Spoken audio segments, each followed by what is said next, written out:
10ാം ക്ലാസ്സിലെ പരീക്ഷയ്ക്ക് നിങ്ങളെ വെള്ളം കുടിപ്പിക്കാൻ പോകുന്ന ആ ഒരു ചോദ്യം നമുക്ക് ഈസി ആയിട്ടൊന്ന് ഡിസ്കസ് ചെയ്താലോ? സർക്കിൾസ് എന്ന ചാപ്റ്ററിലെ ഈ ഒരു ക്വസ്റ്റ്യൻ ആണ് നമ്മൾ ഇന്ന് ഡിസ്കസ് ചെയ്യാൻ പോകുന്നത്. നമുക്ക് പ്രൂവ് ചെയ്യേണ്ടത് ABDC എന്ന് പറയുന്നത് ഒരു സൈക്ലിക് ക്വാഡ്രിലാറ്ററൽ ആണെന്നാണ്. എന്താണ് സൈക്ലിക് ക്വാഡ്രിലാറ്ററൽ? ഒരു സർക്കിളിൻ്റെ ഉള്ളിൽ അതിൻ്റെ 4 അഗ്രങ്ങൾ വരുന്നതും അതുപോലെ ഓപ്പോസിറ്റ് ആംഗിളുകൾ കൂട്ടുമ്പോൾ 180 കിട്ടുന്നതുമായിട്ടുള്ള ഇത് പ്രൂവ് ചെയ്യാനായിട്ട് നമുക്ക് ആദ്യം PQവും RSഉം ഒന്ന് ജോയിൻ ചെയ്യിപ്പിക്കാം. ഇവിടെ നമുക്കിപ്പോൾ 3 സൈക്ലിക് ആയിട്ടുള്ള ക്വാഡ്രിലാറ്ററൽ കിട്ടിയിട്ടുണ്ട്. നമുക്ക് പ്രൂവ് ചെയ്യേണ്ടത് ഈ ACDB എന്ന് പറയുന്ന ക്വാഡ്രിലാറ്ററൽ സൈക്ലിക് ആണെന്നാണ്. അതായത് Aയും Dയും കൂട്ടിയിട്ടുണ്ടെങ്കിൽ 180 കിട്ടണം, അതുപോലെ Cയും Bയും കൂടി കൂട്ടിയിട്ടുണ്ടെങ്കിൽ 180 കിട്ടണം. ഇത് പ്രൂവ് ചെയ്യാൻ ഞാൻ ആദ്യമായിട്ട് ഈ A എന്ന് പറയുന്ന ആംഗിളിൽ ഞാൻ X എന്ന് വിളിക്കുകയാണ്. അതായത് ക്വാഡ്രിലാറ്ററൽ APQB എന്താണ്? സൈക്ലിക് ആണല്ലോ. അപ്പം A എന്ന് പറയുന്ന ആംഗിൾ X ആയിട്ടുണ്ടെങ്കിൽ PQB എന്ന് പറയുന്ന ആംഗിൾ എന്തായിരിക്കും? 180 - X ആയിരിക്കും. ഈ ആംഗിളിൻ്റെ ലീനിയർ പെയർ ആണല്ലോ PQS എന്ന് പറയുന്നത്. അതായത് ഇവരെ കൂട്ടിയിട്ടുണ്ടെങ്കിൽ 180 കിട്ടണമെങ്കിൽ ഈ ആംഗിൾ എന്തായിരിക്കും? X ആയിരിക്കും. ഈ ചിത്രത്തിലെ രണ്ടാമത്തെ സൈക്ലിക് ക്വാഡ്രിലാറ്ററലാണ് PRSQ. നമ്മൾക്കിപ്പം PQS X എന്ന് കിട്ടിയിട്ടുണ്ടെങ്കിൽ PRS എന്തായിരിക്കും?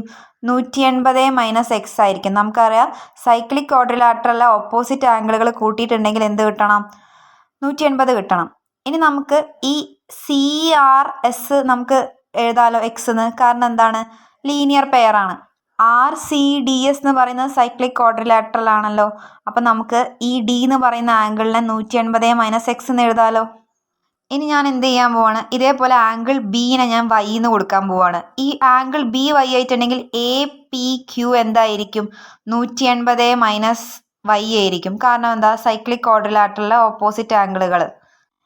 ഇപ്പം നമ്മൾ എഴുതിയ ആംഗിളിൻ്റെ അതായത് APQൻ്റെ ലീനിയർ ആംഗിൾ ആണ് എന്ത്?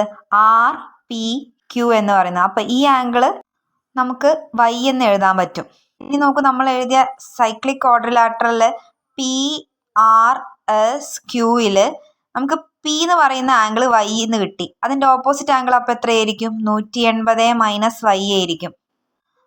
നമ്മളിപ്പോൾ എഴുതിയ ആംഗിളിൻ്റെ ലീനിയർ പെയർ ആണ് RSD എന്ന് പറയുന്നത്. അപ്പോൾ അതെന്തായിരിക്കും? Y ആയിരിക്കും. ഈ RSD എന്ന് പറയുന്നത് Y ആയിട്ടുണ്ടെങ്കിൽ അതിലുള്ള ഓപ്പോസിറ്റ് ആംഗിൾ എത്രയായിരിക്കും? 180 - Y ആയിരിക്കും. അപ്പം നമുക്ക് എന്ത് ചെയ്തിട്ടുണ്ട്? എല്ലാ ആംഗിളുകളും കിട്ടിയിട്ടുണ്ട്. ആ ചിത്രം ഞാനിപ്പോൾ ഇവിടെ നിന്ന് മാറ്റി വരച്ചിട്ടുണ്ട്. അപ്പം നമുക്ക് പ്രൂവ് ചെയ്യേണ്ട ആ വലിയ ക്വാഡ്രിലാറ്ററലിൻ്റെ എല്ലാ ആംഗിളുകളും നമുക്ക് ഇവിടെ കിട്ടിയിരിക്കുകയാണ്.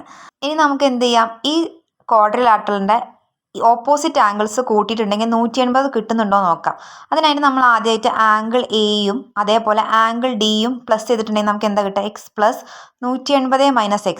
ഈ Xും ഈ Xും ക്യാൻസൽ ചെയ്തിട്ട് നമുക്ക് എന്ത് കിട്ടും? ആംഗിളിൻ്റെ സമ്മ് 180 എന്ന് കിട്ടും. അതേപോലെ ആംഗിൾ Bയും ആംഗിൾ Cയും ഒന്ന് കൂട്ടി നോക്കാം നമുക്ക്. Angle B plus angle C = Y plus 180 - Y. Yയും Yയും ക്യാൻസലായി എന്ത് കിട്ടും? നമുക്ക് 180 എന്ന് കിട്ടും. അപ്പം നമുക്ക് ഇതിൽ നിന്ന് എന്ത് മനസ്സിലായി? ഈ ക്വാഡ്രിലാറ്ററലിൻ്റെ ഓപ്പോസിറ്റ് സൈഡുകൾ കൂട്ടിയിട്ടുണ്ടെങ്കിൽ എന്ത് കിട്ടി? 180 കിട്ടി. സോ നമുക്ക് ഇതിൽ നിന്ന് എന്ത് മനസ്സിലായി? നമുക്ക് തന്നിരിക്കുന്ന ഈ വലിയ ക്വാഡ്രിലാറ്ററൽ സൈക്ലിക് ആണെന്ന്.